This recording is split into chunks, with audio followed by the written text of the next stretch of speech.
Good morning. I thought I would be over to the side like this so you could enjoy my cat in the back room having his little bath. So it is Monday, January 3rd, 2011, and it is for most of us the first, real work day, writing day of the year. So I was kind of thinking, look at him, he's like, who is she talking to? So I was kind of thinking about talking about New Year's resolutions. I did a radio show on this on my Blog Talk Radio a while back, but this is going to be targeted specifically at writers and wannabe writers and all of that because it is, a new year and many of us have New Year's resolutions relating to our writing.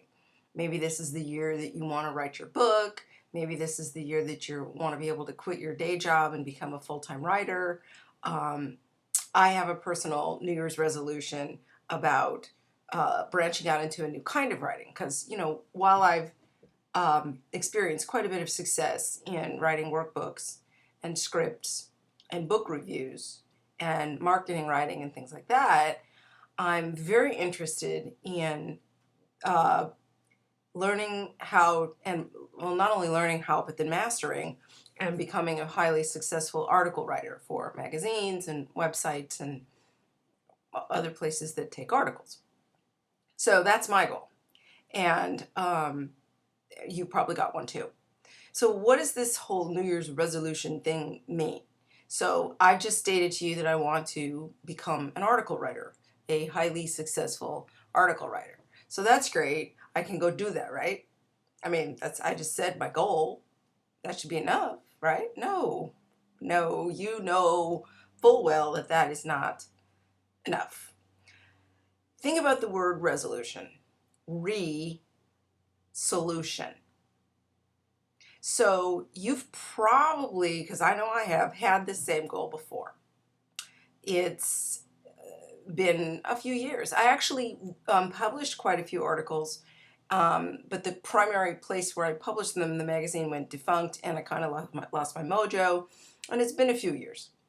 So why didn't I do it? I mean, every year I'm like, oh, I really wish I could do this, or I really want to do it. I even went so far as to set aside a specific day that I was going to dedicate to this practice, and I didn't do it. So what the solution that I had developed before didn't work. So I need to come up with a new solution, a solution. See, bing, bing, bing, you get it. A resolution is nothing more than a solution to a problem. And in this case, my problem is I have this desire to be an article writer and I haven't done it yet to any extent of measure of success that I would consider satisfactory. So what am I going to do? Well, I went through my mind and I thought, okay, what are the obstacles that I'm facing regarding this problem? Number one, I'm really intimidated by query letters. I just really am. Everybody talks about how hard they are and how you just have to say it specifically right and that publishers or editors reject it. And so I've been really intimidated by the query letter situation. So that's one thing that I need to just do. I need to sit down, I need to master how to do it, and just not be intimidated by the fact that, this is an important part of getting published as a magazine writer. So that's number one. And then number two, I also realized that I have kind of a fear of rejection. Obviously that relates then back to the query situation. So I don't know how to do it. I'm kind of scared that I'm just going to, nobody likes getting, rejected. And then also, it's a different kind of writing. It's a lot of work to create a 2,000-word article on something. Now, I don't know why that should be a problem, but it is. It's kind of hard for me to sit down and crank out a 2,000-word article when it hasn't been accepted anywhere. Or, and in order to have an effective query, you've got to pretty much have the article outlined in your mind, if not actually written. So anyway, those sound like excuses, but they're not. They're reasons. So what I'm doing is I have to look at, okay, that's the obstacle. What's another solution to solving that obstacle? A solution.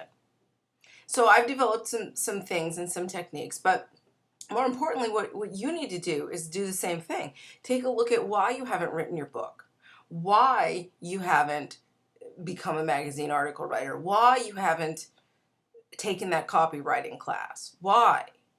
And then generally there's like 3 reasons why a person doesn't do something. Either they don't really want to, like taxes, they don't know how to, like me in a query letter, or they haven't put it in the right place in their schedule. They haven't planned it in. So which of these things is it? Is it that you don't really want to? And if that's the case, that's fine. Hire a ghostwriter to write your memoir. You don't know how, which is probably the case. Or you really haven't seriously committed to putting it into your schedule and sticking to it. And that is a large part of me too, in terms of putting it in my schedule. Okay, I did that. But then really committing to it and being serious and going, oh, this is actually the year I'm going to do this. I'm not going to fool around anymore. I'm going to figure it out. So yeah, that's what a New Year's resolution is developing another solution, another way to get to the end goal as a writer. So I hope that's inspirational. It is to me. I'm ready to go writing. And I hope you have a great writing week, and I'll check in at another time when I have something more to say about solutions and resolutions and the wonderful life of a writer. Thank you very much.